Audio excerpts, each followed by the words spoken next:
ಇವತ್ತು ಏನು ಈ ಸದನ ಈ ಬಾರಿ ನಡೆದಿದೆ, ಪ್ರಾರಂಭದಿಂದಲೇ ಕೂಡ ಈ ಸರ್ಕಾರ ಎಲ್ಲ ರೀತಿಯಲ್ಲೂ ಕೂಡ ಎಡವಿದೆ ಅಂತ ಹೇಳಲಿಕ್ಕೆ ಬಯಸ್ತೇನೆ. ಪ್ರಾರಂಭದಲ್ಲಿ ಏನು ಘನತೆವೆತ್ತ ರಾಜ್ಯಪಾಲರು ಬಂದಂಥ ಸಂದರ್ಭದಲ್ಲೂ ಕೂಡ ಇವ್ರ ನಡೆ ಹೇಗಿತ್ತು ಅಂತಕ್ಕಂಥದ್ದು ನಾವೆಲ್ಲರೂ ಕೂಡ ಗಮನಿಸಿದ್ದೇವೆ. ರಾಜ್ಯದ ಜನ ಎಲ್ಲ ಕೂಡ ಗಮನಿಸಿದ್ದಾರೆ. ಅಲ್ಲಿ ಇವ್ರ ನಡವಳಿಕೆ ಅದಾದ ನಂತರ ಆ ಚರ್ಚೆ ಬಗ್ಗೆ ಬಂದಾಗಲೂ ಕೂಡ ಅವಹೇಳನಕಾರಿಯಾಗಿ ಘನತೆವೆತ್ತ ರಾಜ್ಯಪಾಲರನ್ನ ಯಾವ್ಯಾವ ರೀತಿ ಇವರು ನಿಂದಿಸ್ಬೋದು ಇದೆಲ್ಲದನ್ನು ಕೂಡ ಮಾಡಿರ್ತಕ್ಕಂಥದ್ದು ಕೂಡ ನಾವು ನೋಡಿದ್ದೇವೆ. ಈ ಸದನದಲ್ಲಿ ಯಾವ್ಯಾವುದು ಶಿಷ್ಟಾಚಾರ ಉಲ್ಲಂಘನೆ ಮಾಡಬೇಕೋ ಎಲ್ಲ ರೀತಿಯೂ ಮಾಡಲಿಕ್ಕೆ ಆ ಪೀಠವನ್ನು ದುರ್ಬಳಕೆ ಮಾಡ್ಕೊಂಡಿದೆ ಈ ಸರ್ಕಾರ ಅಂತ ನೇರವಾಗಿ ಆಪಾದನೆ ಮಾಡಲಿಕ್ಕೆ ಬಯಸ್ತೇನೆ. ಜೊತೆಯಲ್ಲಿ ಅದಾದ ನಂತರ ಇವತ್ತೇನು ನಾವೆಲ್ಲರೂ ಕೂಡ ಅಬಕಾರಿ ಇಲಾಖೆಯಲ್ಲಿ ಸಾಕಷ್ಟು ಸಾವಿರ ಕೋಟಿಗಟ್ಟಲೆ ಹಣನ ಲೂಟಿ ಮಾಡಿದ್ದಾರೆ ಅಂತಕ್ಕಂಥದ್ದು ಆ ಇಲಾಖೆ ಅಧಿಕಾರಿಗಳೇ ಕೂಡ ಆಡಿಯೋದಲ್ಲೆಲ್ಲ ಹೇಳಿರ್ತಕ್ಕಂಥದ್ದು. ಬರೀ ಈ ಅಧಿಕಾರಿಗಳು ಅವ್ರು ವೈಯಕ್ತಿಕವಾಗಿ ಹೇಳಲಿಕ್ಕೆ ಸಾಧ್ಯ ಇಲ್ಲ, ಮಂತ್ರಿಗಳಿಗೆ ಕೊಡಬೇಕು ಅಂತಕ್ಕಂಥದ್ದೆಲ್ಲದನ್ನು ಕೂಡ ಹೇಳಿರೋದನ್ನು ಇವತ್ತು ನಾವೆಲ್ಲ ಅದನ್ನು ಪುರಾವೆಗಳು ಕೊಟ್ಟರು ಕೂಡ ಈ ಸರ್ಕಾರ ಅದನ್ನು ಲಘುವಾಗಿ ತಗೊಳ್ಳೋವಂಥದ್ದು. ಅಲ್ಲಿ ಸದಸ್ಯರುಗಳು ಬೇರೆಯವ್ರು ಮಾಡ್ದಂಗೆ ಇವರು ಮಾಡಿದ್ದಾರೆ ಬಿಡ್ರಿ ಅಂತಕ್ಕಂಥದ್ದನ್ನ ಆಡಳಿತ ಪಕ್ಷದ ಸದಸ್ಯರುಗಳೆಲ್ಲ ಮಾತಾಡ್ತಕ್ಕಂಥದ್ದನ್ನ ಇದೆಲ್ಲ ನೋಡಿದ್ರೆ ಖಂಡಿತ ಇವರು ಇರ್ತಕ್ಕಂಥ ಬೊಕ್ಕಸದ ಹಣ ಏನು ಬಡವರ ತೆರಿಗೆ ಹಣ ಪೈಸೆನೂ ಕೂಡ ಕೂಡಿಟ್ಟು ಇವರು ತೆರಿಗೆ ಕಟ್ಟಿದಂಥ ಹಣನ ಇವತ್ತು ಇವರು ಲೂಟಿ ಮಾಡಿ ಬೇರೆ ಬೇರೆ ರಾಜ್ಯಗಳ ಚುನಾವಣೆಗೆ ಬಳಸ್ಕೊಳ್ತಾ ಇರ್ತಕ್ಕಂಥದ್ದು ನಾವು ನೋಡ್ತೇವೆ. ಇದು ಒಂದೇ ಉದಾಹರಣೆ ಅಲ್ಲ. ಏನು ವಾಲ್ಮೀಕಿ ನಿಗಮದಲ್ಲಿ ಅವತ್ತು ಇವ್ರು ಮಾಡಿದಂಥದ್ದು ಕೂಡ ಬೇರೆ ರಾಜ್ಯಗಳಿಗೆ ಹಣವನ್ನು ತೆಲಂಗಾಣ ರಾಜ್ಯಕ್ಕೆ ಹಣ ಕಳಿಸೋ ಉದ್ದೇಶದಿಂದ ಇವರು ಇಲ್ಲಿ ಲೂಟಿ ಮಾಡಿದಂಥದ್ದು ಇದೆಲ್ಲದನ್ನು ಕೂಡ ನೋಡಿದಾಗ ಪ್ರತಿಯೊಂದು ಬೇರೆ ರಾಜ್ಯದ ಚುನಾವಣೆಗಳು ನಡೀತವೆ ಅಂದರೆ ಇವ್ರಿಗೆ ಹಬ್ಬ.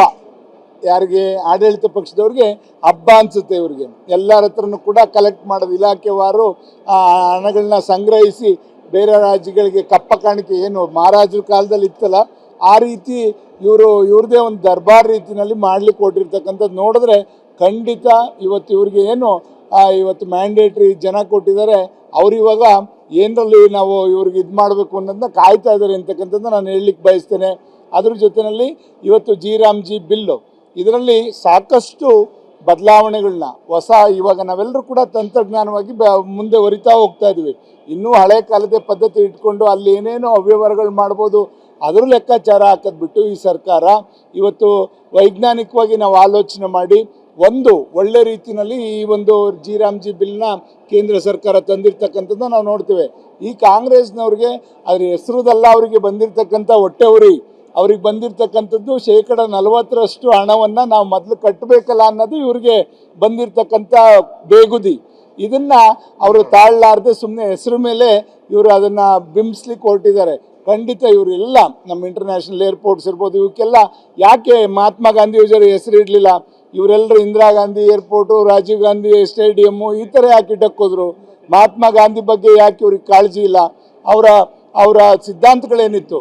ಇವತ್ತು ದ್ವೇಷ ಮಾಡಬಾರ್ದು, ಅಸೂಯೆ ಮಾಡಬಾರ್ದು, ಮತ್ತು ಸಾರಾಯಿ ಇದನ್ನು ಕುಡಿಬಾರ್ದು ಅಂತಕ್ಕಂಥದ್ದು ಗಾಂಧೀಜಿಯವ್ರ ಪ್ರತಿಪಾದನೆ ಇತ್ತು. ಇವರು ಎಷ್ಟು ಬಾರ್ಗಳು ಕೊಟ್ಟಿದ್ದಾರೆ 2.5 ವರ್ಷದಲ್ಲಿ ಅಂತಕ್ಕಂಥದ್ದು ನೀವು ಲೆಕ್ಕ ಹಾಕಬೇಕಾಗ್ತದೆ. ಇವರೆಲ್ಲ ಗಾಂಧಿ ತತ್ವ ಉಳ್ಳವರ, ಗಾಂಧಿ ಹೆಸರು ಹೇಳ್ಕೊಂಡು ಒಳಗೆ ಮಾಡಬಾರ್ದು ಗಾಂಧಿ ವಿರೋಧಿ ಕೆಲಸಗಳನ್ನ ಇವರೆಲ್ಲರೂ ಕೂಡ ಇವತ್ತು ರಾಜ್ಯದಲ್ಲಿ ತರಲಿಕ್ಕೆ ಕೊಟ್ಟಿರ್ತಕ್ಕಂಥದ್ದು ಈ ಕಾಂಗ್ರೆಸ್ ಸರ್ಕಾರ ಅಂತಕ್ಕಂಥದ್ದು ನೇರವಾಗಿ ಆಪಾದನೆ ಮಾಡಲಿಕ್ಕೆ ಬಯಸ್ತೇನೆ. ಆ ಜಿ ಬಿಲ್ನಲ್ಲಿ ಖಂಡಿತ ನಾವೆಲ್ಲರೂ ಕೂಡ ಸ್ವಾಗತ ಮಾಡೋದ್ರ ಜೊತೆಯಲ್ಲಿ ಅದರಲ್ಲಿರ್ತಕ್ಕಂಥ ಅಂಶಗಳನ್ನೆಲ್ಲ ತಗೋಬೇಕು. ಈಗ ನಮ್ಮ BJP ವಿರೋಧ ಪಕ್ಷದ ನಾಯಕರು ಹೇಳಿದ ರೀತಿಯಲ್ಲಿ ಖಂಡಿತ ಅಲ್ಲಿ 120 ದಿನ ಇವತ್ತು ಮ್ಯಾಂಡೇಟ್ರಿ ಏನು ಮಾಡಿದರೆ ಅದ್ರ ಜೊತೆಯಲ್ಲಿ ಇವತ್ತು ಬರೀ ಕೃಷಿ ಚಟುವಟಿಕೆಗೆ ಅಷ್ಟೇ ಅಲ್ಲ, ರಸ್ತೆಗಳಿಂದ ಹಿಡಿದು ಅಭಿವೃದ್ಧಿಗೆ ಎಷ್ಟೇ ಆಗಲಿ ಹಣವನ್ನು ಕೊಡಲಿಕ್ಕೆ ಅವ್ರು ತಯಾರಿದ್ದಾರೆ. ಇವರು ಮೊದಲು 40% ಕಟ್ಟಬೇಕು. ಅದನ್ನು ಕಟ್ಟೋದು ಇವ್ರಿಗೆ ಆತಂಕ ಬಂದಿರತಕ್ಕಂಥದ್ದು. ಆದ್ದರಿಂದ ಈ ಸರ್ಕಾರ ಏನಾದ್ರು ಕೂಡ ರಾಜ್ಯದ ಬಗ್ಗೆ ಅಭಿವೃದ್ಧಿ ಬಗ್ಗೆ ಇವ್ರಿಗೇನಾದ್ರು ಕಿಂಚಿತ್ ಕಾಳಜಿ ಇದ್ದರೆ ಇದನ್ನು ಮೆಚ್ಚಿಕೊಂಡು ಈ ಬಿಲ್ನ ಮೆಚ್ಚಿಕೊಂಡು ಇವರು 40% ಕಟ್ಟಿ ಎಲ್ಲ ಕೇಂದ್ರದ ಹಣವನ್ನು ಪಡ್ಕೊಳ್ಳಿಕ್ಕೆ ಇವ್ರಿಗೆ ಎಷ್ಟು ಸಾಧ್ಯನೋ ಅಷ್ಟು ಪ್ರಯತ್ನ ಮಾಡಬೇಕೆ ವಿನಃ ಈ ರೀತಿ ಸುಮ್ಮನೆ ಅದನ್ನು ವಿರೋಧ ಮಾಡ್ತಕ್ಕಂಥದ್ದು ಸರಿಯಲ್ಲ ಅಂತಕ್ಕಂಥದ್ದನ್ನ ಈ ಸಂದರ್ಭದಲ್ಲಿ ಹೇಳ್ತಾ ಇವತ್ತು ನಾವು ಇಬ್ಬರೂ ಕೂಡ ಇವತ್ತೇನು ಭ್ರಷ್ಟಾಚಾರ ನಡೆದಿದೆ ಇವತ್ತು ಅಬಕಾರಿ ಇಲಾಖೆಯಲ್ಲಿ ಅದನ್ನು ನಾವೆಲ್ಲರೂ ಕೂಡ ಖಂಡಿಸಿ ಅಹೋರಾತ್ರಿ ಧರಣಿ ಎಲ್ಲ ಕೂಡ ಮಾಡಿದ್ವಿ. ಆದರೂ ಕೂಡ ಇವರೊಂಥರ ದಪ್ಪ ಚರ್ಮದವರು ಅಂತ ಹೇಳಲಿಕ್ಕೆ ಬಯಸಬೇಕಾಗ್ತದೆ. ಯಾವುದನ್ನು ಕೂಡ ಯಾವುದೇ ಒಂದು ಸೂಕ್ಷ್ಮವಾಗಿ ತಗೋಬೇಕಾಗ್ತದೆ. ರಾಜ್ಯದ ಹಿತಾಸಕ್ತಿಯನ್ನು ಕಾಪಾಡ್ತಕ್ಕಂಥದ್ದು ಇವ್ರಿಗೆ ಕಿಂಚಿತ್ತೂ ಕಾಳಜಿ ಇಲ್ಲ ಅಂತಕ್ಕಂಥದ್ದನ್ನ ಹೇಳಲಿಕ್ಕೆ ಬಯಸ್ತೇನೆ. ಇವ್ರಿಗೆ ಏನಾದರೂ ಕೂಡ ಒಂದು ಜವಾಬ್ದಾರಿ ಇದ್ದಿದ್ರೆ ಖಂಡಿತ ಇಷ್ಟೊತ್ತಿಗೆ ಆ ಇಲಾಖೆ ಅಧಿಕಾರಿಗಳು ರಾಜೀನಾಮೆ ಪಡಿಬೇಕಾಗಿತ್ತು.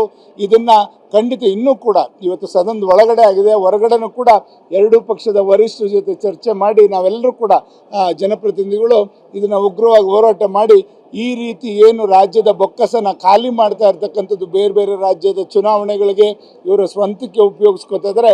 ಇದನ್ನೆಲ್ಲ ತಡೆಗಟ್ಟೋ ನಿಟ್ಟಿನಲ್ಲಿ ನಮ್ಮ ಎರಡೂ ಪಕ್ಷದ ಹೋರಾಟ ಇರುತ್ತೆ ಅಂತ ನಾನು ಹೇಳಲಿಕ್ಕೆ ಬಯಸ್ತೇನೆ.